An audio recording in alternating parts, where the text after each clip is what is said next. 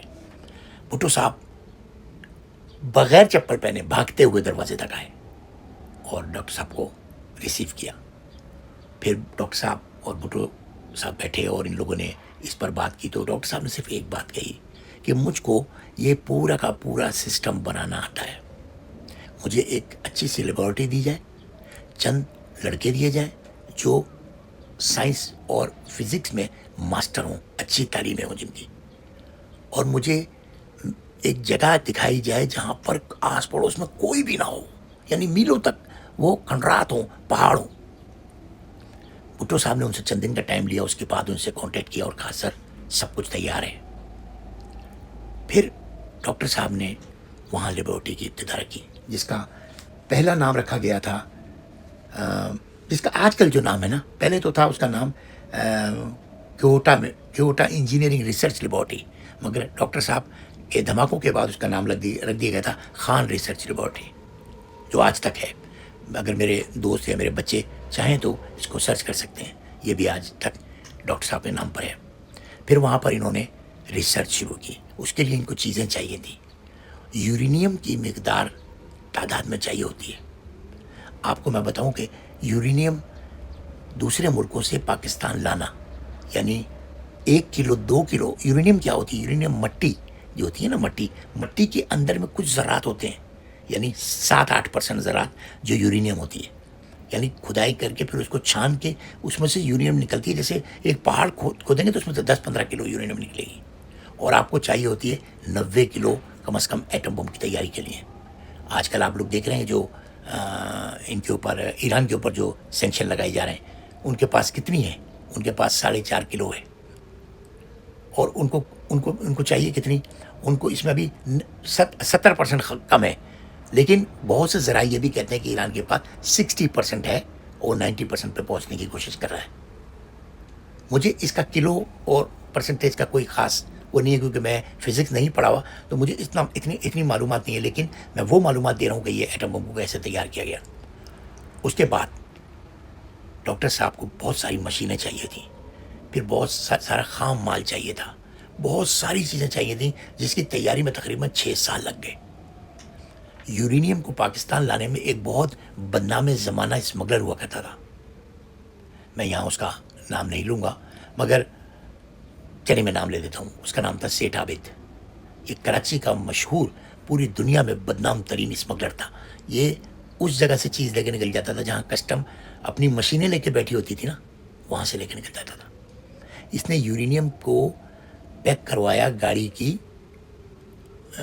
Body کے اندر, اور وہ گاڑی خود چلا کے پاکستان میں داخل ہوا. یہ مجھے نہیں پتا کہ کس سرحد سے اور کس ملک سے یہ آیا, اور اس نے یورینیم بھٹو صاحب کو پہنچا دی. اسی لیے سیٹھ عابد کا کاروبار اسمگلنگ تھا, مگر اس کی عسکری قیادت میں بہت زیادہ عزت ہے, آج بھی ہے. سیٹھ عابد نے پاکستان کو یورینیم مقدار میں پہنچا کے دی. اب ایٹم بم بننے میں کوئی خاص دقت نہیں رہ گئی تھی. زور و شور سے کام شروع ہو گیا. بھٹو صاحب نے اپنے قریب ترین لوگوں کو, یعنی 3 یا 4 لوگوں کو, ایک تو آرمی جنرل ہوں گے ظاہر ہے, اور 3 یا 4 ایسے لوگوں کو جن کے بغیر کام ہو نہیں سکتا تھا. یعنی بھٹو صاحب خود تو بھاگم دوڑ نہیں کر سکتے نا, اور اگر بھٹو صاحب نے کسی قریبی آدمی کو کہیں گے یار فلاں چیز لاؤ اور اس لیبارٹری میں پہنچا دو, تو وہ آدمی سوچے گا یار یہ بھٹو صاحب کو کیا ضرورت ہے کہ مجھے کہہ رہے ہیں, تو کوئی بھی کہہ سکتا تھا. اور بھٹو صاحب اس راز کو راز رکھنا چاہتے تھے. یہ راز کہ پاکستان ایٹم بم بنا رہا ہے, یہ ایک ایسا راز تھا جس نے پاکستان کی قسمت بدل دینی تھی.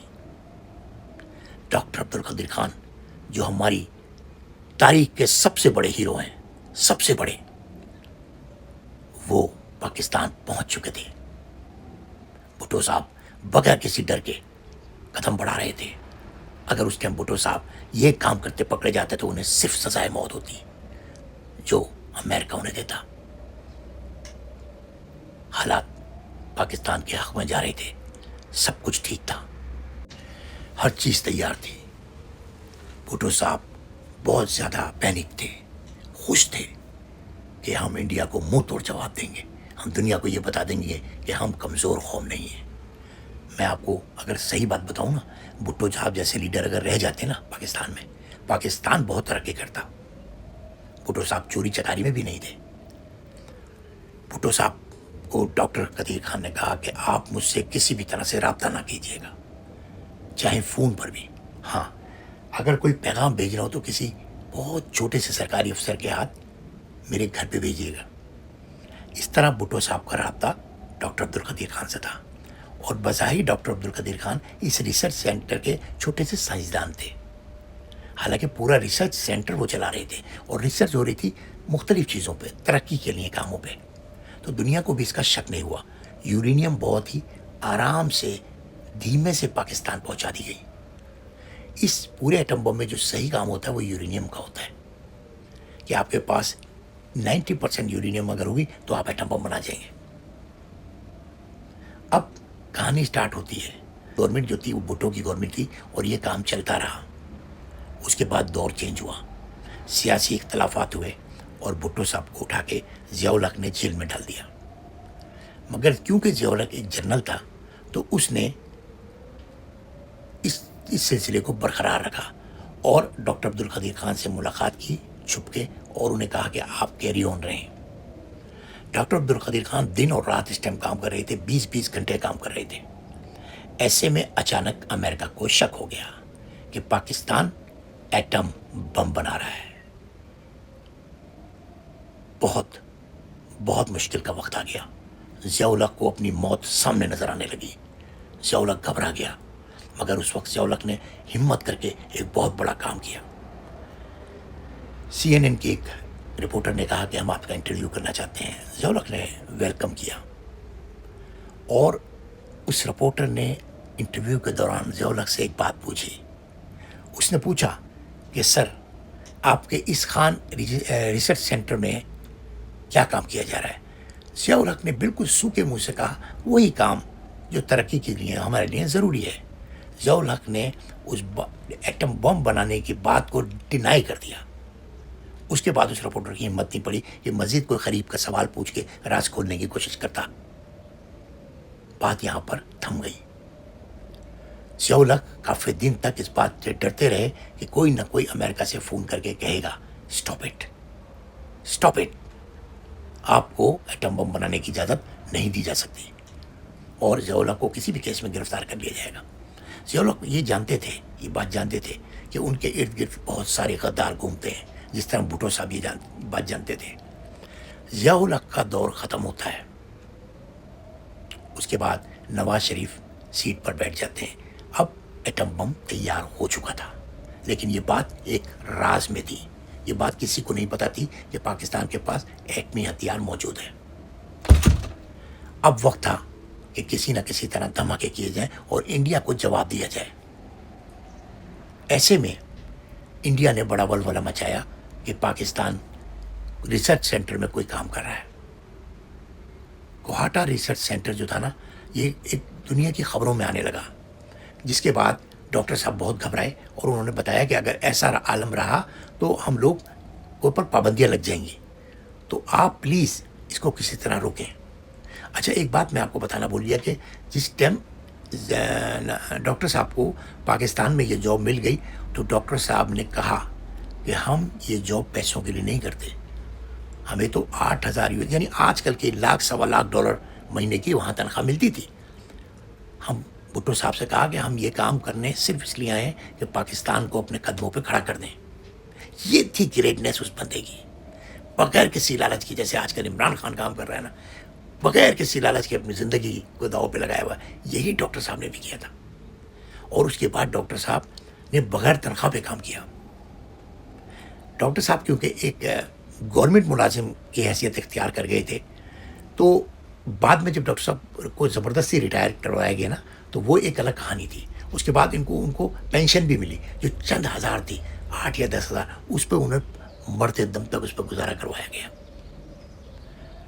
میں آپ کو بتاتا ہوں کہ ڈاکٹر صاحب نے ہمارے لیے کیا کیا اور ہم نے ڈاکٹر صاحب کے لیے کیا کیا. ڈاکٹر صاحب نے کہا ضیاء نواز شریف کو کہ آگے بڑھو اور دھماکے کرو, دنیا کو بتاؤ. اس پہ پوری گورنمنٹ میں کھلبلی مچ گئی, لیکن عسکری قیادت بالکل شانہ بشانہ کھڑی رہی ڈاکٹر صاحب کے, اور انہوں نے کہا کہ یہ دھماکے ہوں گے. اس دھماکے ہونے کے بعد دنیا میں پاکستان کا امیج کہاں سے کہاں چلا گیا. دنیا پاکستان سے ڈرنے لگی, اور پھر وہ دھماکوں والا دن آ گیا. آخری دن ڈاکٹر صاحب کہتے ہیں کہ مجھے فون آیا نواز شریف کا, اور نواز شریف نے بولا کہ اسٹاپ اٹ, آپ یہ دھماکے نہیں کریں گے. اور میری کافی بحث ہوئی. تو جو اس وقت کے صدر تھے نا, تاراڑ صاحب تھے یا کون تھا, مجھے صحیح سے مجھے پتہ نہیں, میں نے یہ کتاب جو ہے نا بہت پرانی پڑھی ہوئی ہے. تو تاراڑ صاحب جو تھے انہوں نے کہا کہ دھماکے ہوں گے, ہم دنیا کو بتائیں گے کہ ہم بھی طاقتور ہیں. اور اس بحث کے دوران ہی بہرحال فیصلہ عسکری قیادت نے کرایا کہ دھماکے ہوں گے, اور سب کوہاٹا کی طرف چل پڑے ایک ہی جہاز میں. بقول ڈاکٹر صاحب کہ نواز شریف کی ٹانگیں کانپ رہی تھیں. نواز شریف بہت ڈرا ہوا تھا, لیکن عسکری قیادت کی گن جب پیچھے لگ جاتی ہے نا کسی کی, کیونکہ یہ تو آئے ہمیشہ فوج کے پاور سے, فوج کے اثر رسوخ سے گورنمنٹ میں آتے ہیں یہ لوگ. اور جب کوہاٹا پہ ایک کمرے کے اندر شیشے کی دیوار لگی ہوئی تھی, اسکرین, اور سامنے وہ پہاڑ تھا جس کی میں نے فوٹو دی ہوئی ہے, اس پہاڑ میں ہونے تھے دھماکے. اس ٹائم نواز شریف گھبرایا ہوا تھا, بہت گھبرایا ہوا تھا. لیکن اس کے بعد ایک نعرہ لگا, نعرہ تکبیر, اللہ اکبر, اور پورے روم میں سانسیں رک گئی لوگوں کی, اور بٹن دبا دیا گیا. اس کے بعد ایک چند سیکنڈ کی خاموشی, کیا ہم فیل ہو گئے, کیا دھماکہ نہیں ہوگا؟ اور بے انتہا زوردار دھماکہ ہوا پاکستان میں. بقول ڈاکٹر صاحب کے, میں, تاراڑ صاحب اور جو جنرل تھے, ہم سب خوشی سے رونے لگے. اور پھر مسلسل کئی دھماکے کیے پاکستان نے, انڈیا سے ڈبل دھماکے کیے, اور دنیا کو بتایا. اور 10 منٹ کے اندر ہی پوری دنیا میں یہ خبر پہنچ گئی کہ پاکستان ایٹمی طاقت بن گیا. انڈیا بہت شور مچا, انڈیا نے کھلبلی مچا دی ہے, پاکستان کے خلاف رپورٹیں کر دی, اقوام متحدہ میں بہت کچھ کیا. مگر جب دھماکے ہو جاتے ہیں نا, پھر کوئی آپ کو کچھ نہیں کر سکتا. اور دنیا کو پتہ چل گیا کہ ہم اتنی بڑی طاقت بن چکے ہیں. پھر ہم نے امریکہ کے کہنے پہ ڈاکٹر صاحب کو گرفتار کیا, ان کو ایک جعلی کیس میں پھنسایا.